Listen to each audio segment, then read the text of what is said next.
you know, like the beast every game. What happened to Uzi, by the way? Does he still play mid? Like, where is he now? He just went back to, I think he went back to AD carry at Royal. Actually, supposedly, by the way, here's a detail people don't know, because there was a video on Reddit now, it should still be on the front page, which is very interesting, and it tells you how to pronounce all the names of the Chinese players. And they don't mention it in that video, but apparently you're not even supposed to call him Uzi. Like, he's not named after the gun, he's supposed to say, like, Uzi or something. So that's just, like, a random piece of trivia, but also, it does tell you how to pronounce all the names of the players, because apparently you're not supposed to say, like, Zhao Wei Zhao, it's supposed to be, like, Sao Wei Sao or something. Yeah. It's quite interesting, because when you read them, they make sense, where some of them, we've been saying them all wrong, basically. Like, it's like Shi Yang, and it's not Ji Yang, yeah. It's Shi Yang, and it's also Sun and not San for OMG. I quite liked the Reddit joke where someone said Shi Yang. I knew there was something fucked up about that guy. I didn't want to bring that up to you, Loco. I just thought it was incidental. It wasn't any kind of implication to you. What? Shi Yang? Shi Yang, yeah.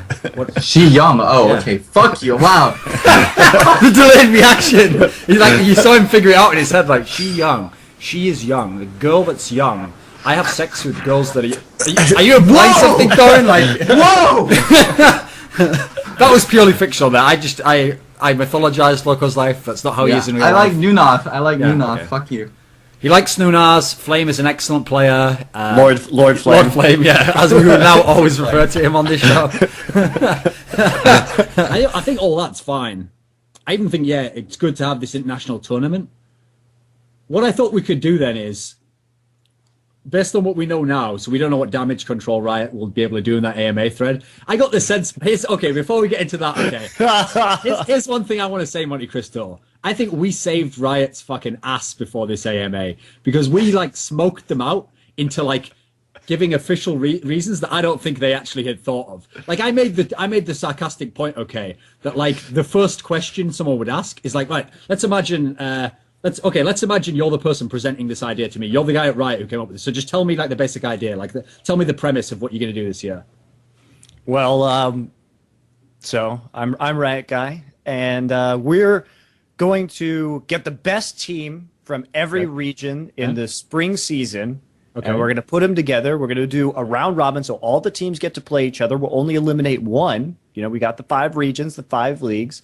And then we'll send the top 4 teams, 1 versus 4, 2 versus 3, into a semifinal bracket, single elimination, best of 3 into best of 5, winner takes all. Okay, I love the idea. That's a great idea. But here's my problem. Okay, when are we going to hold this final? What date are you thinking?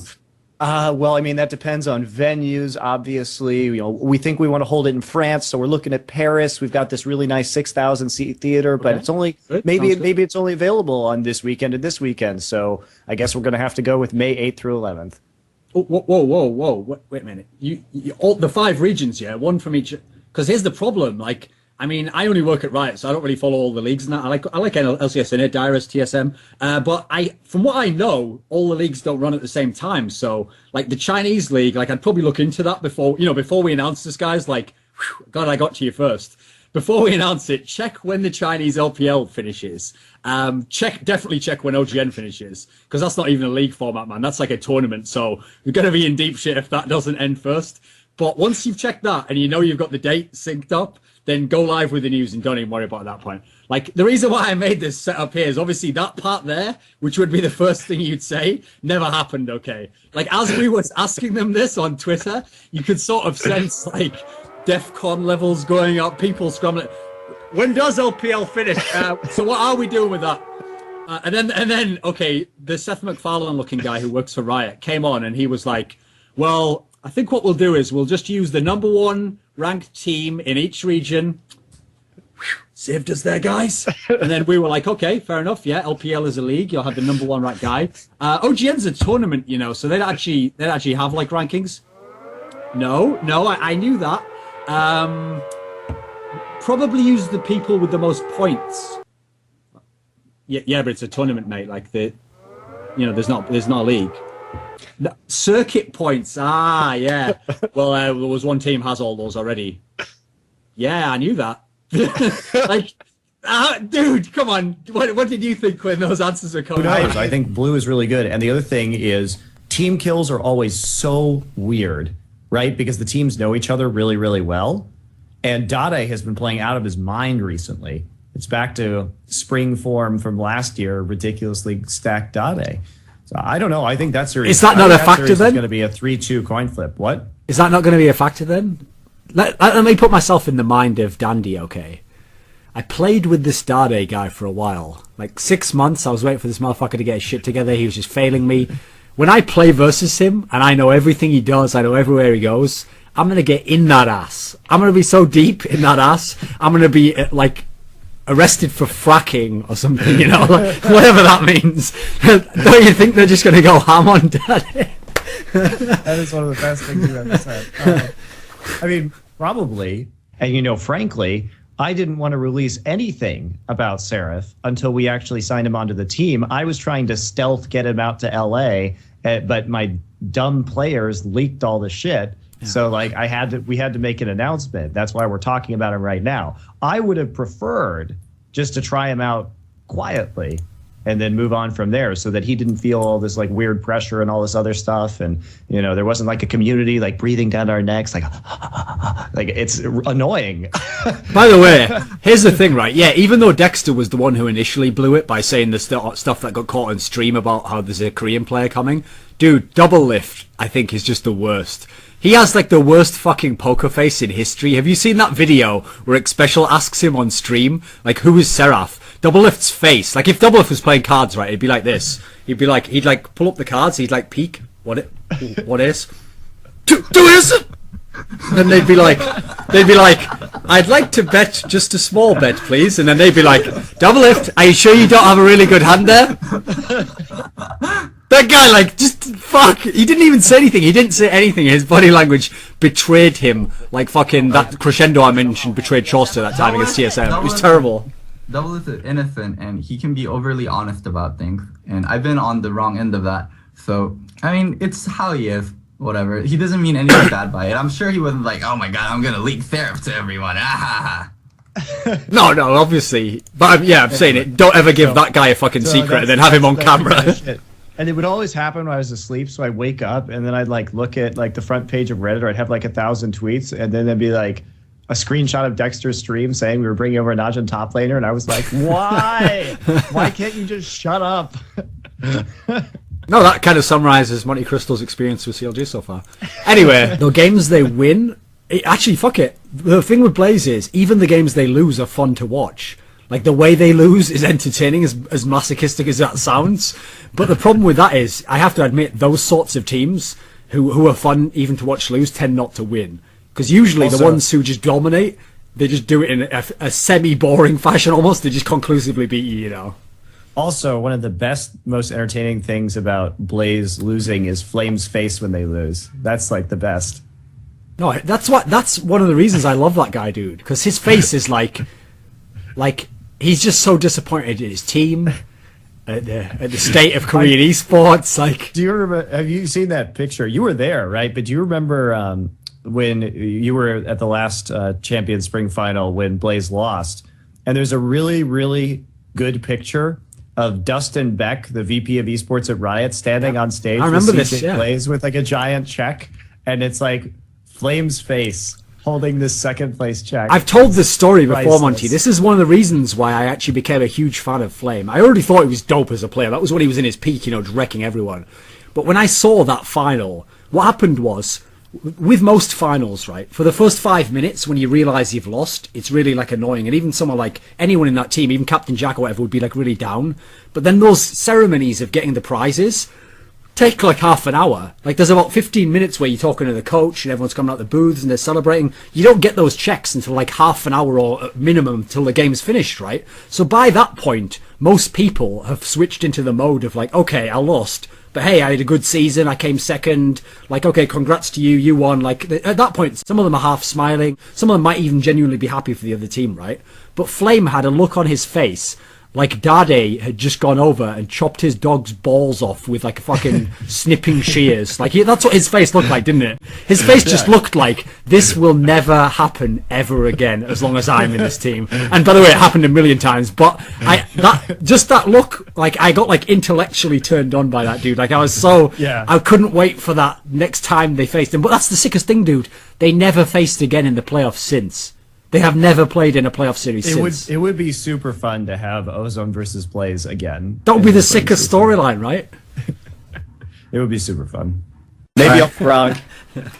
I've been pretty good with my predictions about supports getting better, or like just I've been pretty good with my predictions. My predictions have been pretty spot on. But I mean, Glebe doesn't have you there because part of being a good support, as we know in Korea, is having you there to lane, and then once they kick you out, they get good. So, are you just gonna go on to TSM so we can make sure that Glebe gets good by the end of the split? Can you maybe I'll coach TSM just to spite you. Damn, it feels good to be a gangster. A real gangster ass nigga plays his cards right. I'm gonna help TSM just in that to case, spite though, you. that will be the ultimate test. Just to spite me. Yeah. No. You are spiting TSM. Please go coach. Monty, just think about it. Why am I fighting TSM? You know this. That is the best. That is the best idea. You know this beautiful myth, Monty, that exists, that Loco Doco is the support trainer. He takes the OK It's support, not a he makes myth. them go. It's not Listen, a myth. It's we'll the find truth. out. Yeah, It's the goddamn truth. if you go to TSM, we'll soon find out. Right. Also, yeah, that's the implication that your presence will actually help a team. That's a big assumption we're making right there. No pressure, It's not an Glebe. No assumption. pressure. It's a goddamn. It's a fucking gospel truth. It's the gospel. So truth. basically, Glebe, if Loco happens to join TSM, like, you can ruin this guy's career. So no pressure though, bro. Just keep playing. Any support I worked with has come out better. Nada, Not Life, Mafa. To be fair, they have to become godlike supports if they want to get through that laning phase. They're like, Exactly. Listen, I've got to play 1v2. You are the weights, right? You're the Oh, yes. Wow, don't. Now I understand. Monty, what happens is, right now, it's like in Naruto where that guy, they're like rotten. He's literally telling us to 1v1 in Monty. I think we've won this now. Like, No, I don't think so. I know that's Local tilt is so brutal, dude. That was the best analogy ever. Loco is the weights. Is the Rock Lee weights? When they take the weights off, they're just like, oh my god, I'm ascended to... And then they get a good AD, they're like, this is the easiest shit ever. No, I actually like you, Loco. I think you're a very good player. Okay, anyway, next topic. Mithy did actually die, so what we'll do really quickly is I won't turn the stream off. I'm here. Yeah, but you're fucking cameraed in. So what we'll do is I'll put the card up for 1 minute. He'll try redoing the camera, and I'll just mute the mics, and then we'll come back in like 1 minute. But as long as the stream's on, you know we're coming back, so chill. Right, fuck it. Mithy's just gonna have to be a face like that. His camera doesn't work, so whatever. Riot said that his face was too offensive and it couldn't be seen in public anymore.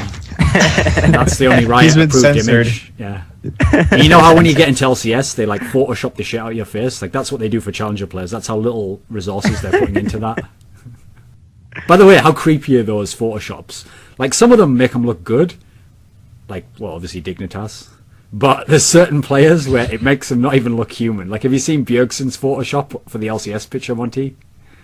No, I haven't. It's just fucking nuts. You should see it. He looks like John Connor out of like Terminator 2 or something. It's fucking insane. It looks nothing like himself. I don't know what they do. It's a bit like those videos where they like slow down a newscaster and his like tongue peeks out and they say like he's a reptilian or something. It's like the equivalent of that. Anyway, whatever. I'm just bullshitting. Let's go back into the chat now. By the way, here's the thing. I've just realised. You know whenever we make Korean comments, apparently they get translated and they get put in invent so the Koreans can find out. Gonza, if you're listening, bro. I've got a way you can get into an LCS team. Meet me while I'm in Korea. I'll take you to a nice tailor. I'll get you a little waistcoat made, a little dicky bow tie. I'll tell you what to say. You'll just come up to the studio one day. You'll be like, Lord Monty, please, I'd like to rotate from Korea into North America and play for your team. I think I can get you on a team, bro. I'm just saying. Just saying, okay? Anyways, my predictions, they might seem far out, but they're my predictions, and my far out predictions have gone more my way than other people's way, so I still stand by it. Except for that one time you predicted you would get into the LCS.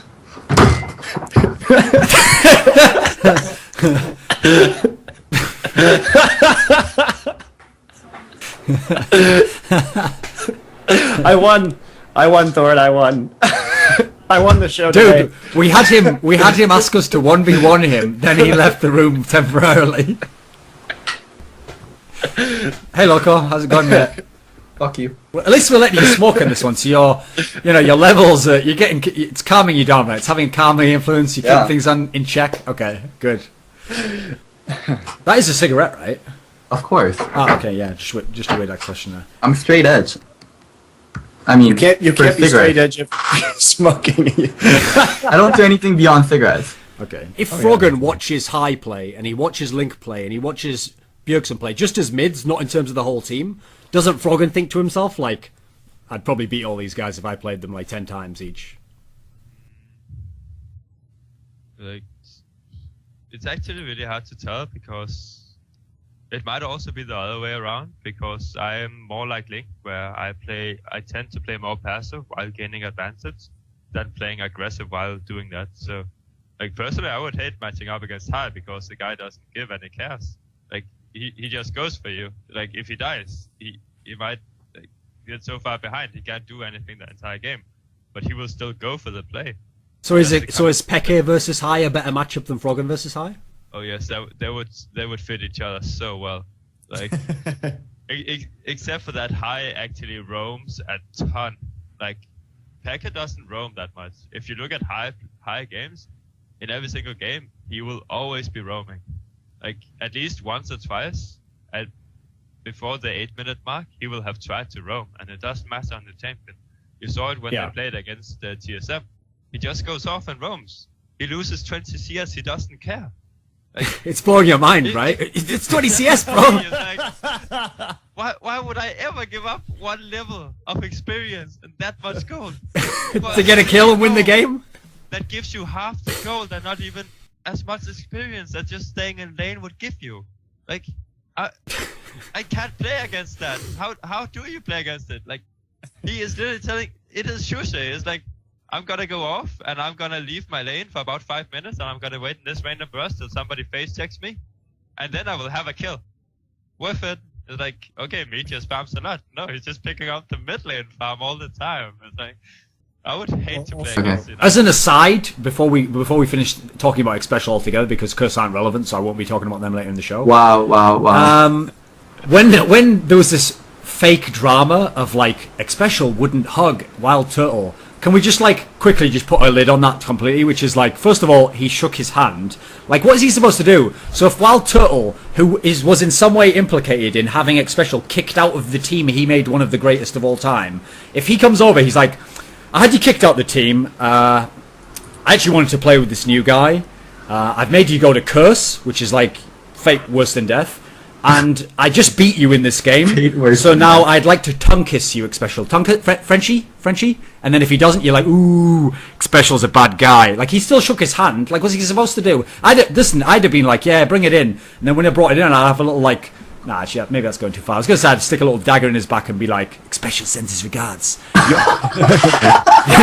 This hug is your journey. This hug is your journey through life into death. You went. Something Okay, so thing is, like, Turtle was like hug, and then Xpecial was like no, but like Bjergsen just went up to him and hugged him, and then like he was okay with it. I think Xpecial would have been fine with it if Bjergsen. So what you're saying is the problem is that Wild Turtle is beta, and he's like, "Can I have a hug, please?" And then they're like, "Nah, I don't pretty really sure like that." Turtle But was Bjergsen's like, just like, "Bring it in, bitch." Ooh, that's right. I'm a man. I'm pretty sure Turtle wasn't like, I'm a fucking rub it in your face. Yo, come here and hug me. Turtle was just being friendly, and like, it was the wrong things to say at the wrong time, and like, it's just overblown out of proportion. Yeah, it was bullshit. And when like Bjergsen hugged him, yeah, he was probably like, Reginald sends his regards, dude. Like, bitch, like, this is what. Yeah, maybe that's what he whispered into his ear. That was the final crushing thing. When she sends his regard, bay life, bitch. It's like, when you're bay for life. Tell Chaos we still got him. Some shit like that. Whatever. Yeah, it's fucking Reddit likes to blow everything out of proportion. It was just it was just so fucking stupid. It was just stupid.